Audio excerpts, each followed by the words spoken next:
এবার বলেন জান্নাতের মধ্যে কি অবস্থা হবে? আল্লাহ রাব্বুল আলামিন বলেন, আমার বান্দা যখন শুক্রবার দিন চলে আসবে, শনিবার চলে যাবে, রবিবার, সোমবার, মঙ্গলবার, বুধবার, বৃহস্পতিবার, শুক্রবার দিনের জন্য আমার বান্দাগুলি অপেক্ষা করবে। ওই দিন আল্লাহ রাব্বুল আলামিন বান্দাদেরকে ডাকবে, ডাইকা বলবে, আমার কুদরতি বাবুর্চি দিয়ে আজকে পাক করা হবে। আল্লাহ রাব্বুল আলামিন নিজের কুদরতি সামনে থেকে কুদরতি হাত দিয়ে বান্দার মুখে খাবার দিবেন। কন্যা সুবহানাল্লাহ। বিশ্বাস আছে না নাই? সুবহানাল্লাহ। এত আছে। জান্নাতে খাইতে চান কি চান না? কারা কারা খাইতে চান হাত তোলেন। আসেননি আপনারা? অনেকে খাইতাম না জান্নাতে, ওই এতে খাইতই নয়, রাত খাই লইতেছে।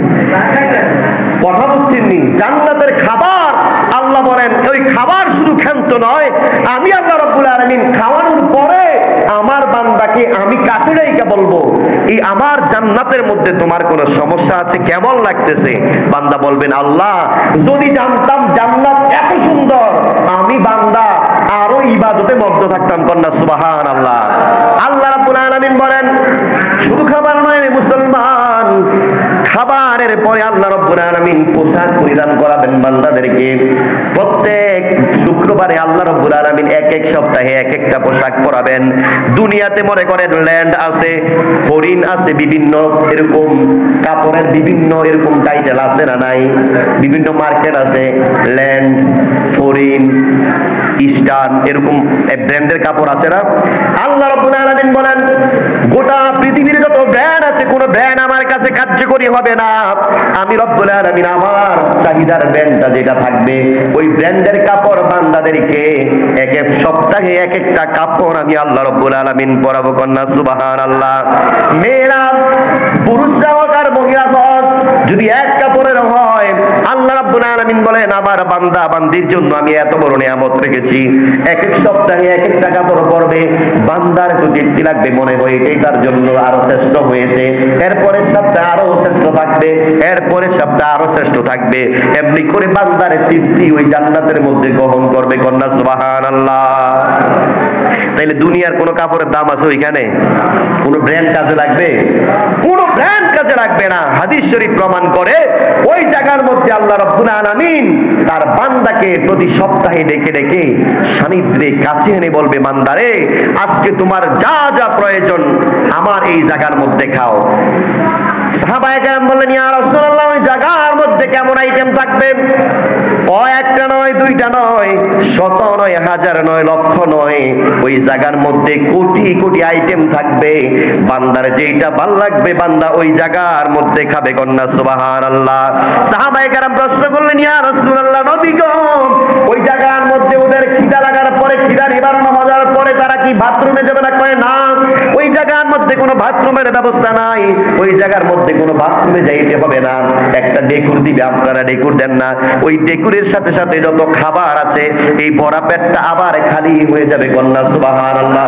ইয়া রাসূলুল্লাহ, দুনিয়ার মানুষ ঢেক দিলে একটা দুর্গন্ধ বের হয়, এই দুর্গন্ধে অনেক সময় মানুষের কাছে অনেক খারাপ লাগে, বলেন ঠিক কিনা? হাদিস শরীফ প্রমাণ করে মুসলমান, জান্নাতের মানুষগুলি যখন ঢেক দিবে, ডেকুরের সাথে মেশকো আম্বরের কস্তুরীর গ্রান ওই জায়গার মধ্যে বের হবে। কন্যা সুবহানাল্লাহ। ওই জান্নাতে যাওয়ার দরকার আছে না নাই? শুধু ইমাম সাহেবের না, সবার? ইমাম সাহেব ভুলও হয়তো না, কারণ যেমনে খান আরম্ভ করছি আমরা, হালাল নাই, হারাম নাই, বেনামাজি নাই, শুদ্ধ নাই, অশুদ্ধ নাই, কোনটা খাই না আমরা। সুদ করে দাও দিল খাওয়ার লাগে, ইমাম সাহেব খায় না? কথা কয় না? চাকরি থাকবো? মসজিদ কমিটির বিপক্ষে ওয়াজ করলো, এরপরে সপ্তাহে জুমাতে আইলে মনে। এবার বলেন জান্নাতের মধ্যে কি অবস্থা হবে? আল্লাহ রাব্বুল আলামিন বলেন, আমার বান্দা যখন শুক্রবার দিন চলে আসবে, শনিবার চলে যাবে, রবিবার, সোমবার, মঙ্গলবার, বুধবার, বৃহস্পতিবার, শুক্রবার দিনের জন্য আমার বান্দাগুলি অপেক্ষা করবে। ওই দিন আল্লাহ রাব্বুল আলামিন বান্দাদেরকে ডাকবে, ডাইকা বলবে, আমার কুদরতি বাবুর্চি দিয়ে আজকে পাক করা হবে। আল্লাহ রাব্বুল আলামিন নিজের কুদরতি সামনে থেকে কুদরতি হাত দিয়ে বান্দার মুখে খাবার দিবেন। কন্যা সুবহানাল্লাহ। বিশ্বাস আছে না নাই? সুবহানাল্লাহ। এত আছে। জান্নাতে খাইতে চান কি চান না? কারা কারা খাইতে চান হাত তোলেন। আসেননি আপনারা? অনেকে খাইতাম না জান্নাতে, ওই এতে খাইতই নয়, রাত খাই লইতেছে। কথা বুঝছেন নি? জান্নাতের খাবার আল্লাহ আল্লাহ বলেন ওই খাবার শুধু ক্ষান্ত নয়, আমি আল্লাহ রাব্বুল আলামিন খাওয়ানোর পরে আমার বান্দাকে আমি কাছে রেখে বলবো, এই আমার জান্নাতের মধ্যে তোমার কোনো সমস্যা আছে, কেমন লাগতেছে? বান্দা বলবেন, আল্লাহ যদি জানতাম জান্নাত এত সুন্দর, আমি বান্দা আরো ইবাদতে মগ্ন থাকতাম। কন্যা সুবহানাল্লাহ। আল্লাহ রাব্বুল আলামিন বলেন শুধু খাবার নয় রে মুসলমান, খাবারের পরে আল্লাহ রাব্বুল আলামিন পোশাক পরিধান করাবেন বান্দাদেরকে। প্রত্যেক শুক্রবারে আল্লাহ রাব্বুল আলামিন এক এক সপ্তাহে এক একটা পোশাক পরাবেন। দুনিয়াতে মনে করেন ল্যান্ড আছে, হরিণ আছে, বিভিন্ন এরকম কাপড়ের বিভিন্ন এরকম টাইটেল আছে না নাই?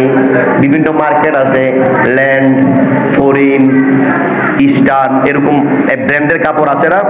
আল্লাহ রাব্বুল আলামিন বলেন গোটা পৃথিবীর যত ব্র্যান্ড আছে, কোন ব্র্যান্ড আমার কাছে কার্যকরী হবে না। আমি রব্বুল আলামিন আমার চাহিদার ব্র্যান্ডটা যেটা থাকবে, ওই ব্র্যান্ডের কাপড় বান্দাদেরকে এক এক সপ্তাহে এক একটা কাপড় আমি আল্লাহ রব্বুল আলামিন পরাবো। কন্যা সুবহানাল্লাহ। মেয়েরা, পুরুষরা হোক আর মহিলা হোক, যদি এক কাপড়ের হয়, আল্লাহ রাব্বুল আলামিন বলেন আমার বান্দা বান্দির জন্য আমি এত বড় নিয়ামত রেখেছি।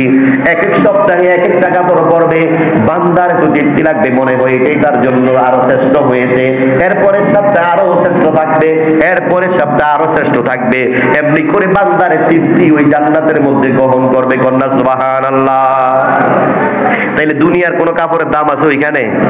কোন ব্র্যান্ড কাজে লাগবে? কোন ব্র্যান্ড কাজে লাগবে না। হাদিস শরীফ প্রমাণ করে ওই জায়গার মধ্যে আল্লাহ রাব্বুল আলামিন তার বান্দাকে প্রতি সপ্তাহে ডেকে ডেকে সান্নিধ্যে কাছে এনে বলবে, বান্দারে আজকে তোমার যা যা প্রয়োজন আমার এই জায়গার মধ্যে খাও। সাহাবায়ে কেরাম বললেন, ইয়া রাসূলুল্লাহ ওই জায়গার মধ্যে কেমন আইটেম থাকবে? একটা নয়, দুইটা নয়, শত নয়, হাজার নয়, লক্ষ নয়, ওই জায়গার মধ্যে কোটি কোটি আইটেম থাকবে। বান্দার যেইটা ভাল লাগবে বান্দা ওই জায়গার মধ্যে খাবে। কন্যা সুবহানাল্লাহ। সাহাবায়ে কেরাম প্রশ্ন করলেন, ইয়া রাসূলুল্লাহ নবী গো, ওই জায়গার মধ্যে ওদের খিদা লাগার পরে, খিদা নিবারণ হওয়ার পরে তারা কি বাথরুমে যাবে না? কয় না, ওই জায়গার মধ্যে কোনো বাথরুমের ব্যবস্থা নাই, ওই জায়গার মধ্যে কোনো বাথরুমে যাইতে হবে না। একটা ডেকুর দিবে, আপনারা ডেকুর দেন না, ওই ডেকুরের সাথে সাথে যত খাবার আছে এই ভরা পেটটা আবার খালি হয়ে যাবে। কন্যা সুবহানাল্লাহ। ইয়া রাসূলুল্লাহ দুনিয়ার মানুষ ঢেক দিলে একটা দুর্গন্ধ বের হয়, এই দুর্গন্ধে অনেক সময় মানুষের কাছে অনেক খারাপ লাগে, বলেন ঠিক কিনা? হাদিস শরীফ প্রমাণ করে মুসলমান, জান্নাতের মানুষগুলি যখন ঢেক দিবে ডেকুরের সাথে মেশকো আম্বরের কস্তুরীর গ্রান ওই জায়গার মধ্যে বের হবে। কন্যা সুবহানাল্লাহ। ওই জান্নাতে যাওয়ার দরকার আছে না নাই? শুধু ইমাম সাহেবের না, সবার। ইমাম সাহেব ভুলও হয়তো না, কারণ যেমনে খান আরম্ভ করছি আমরা, হালাল নাই, হারাম নাই, বেনামাজি নাই, শুদ্ধ নাই, অশুদ্ধ নাই, কোনটা খাই না আমরা। সুদ করে দাওয়াত দিল খাওয়ার লাগে, ইমাম সাহেব খায় না, কথা কয় না, চাকরি থাকবো।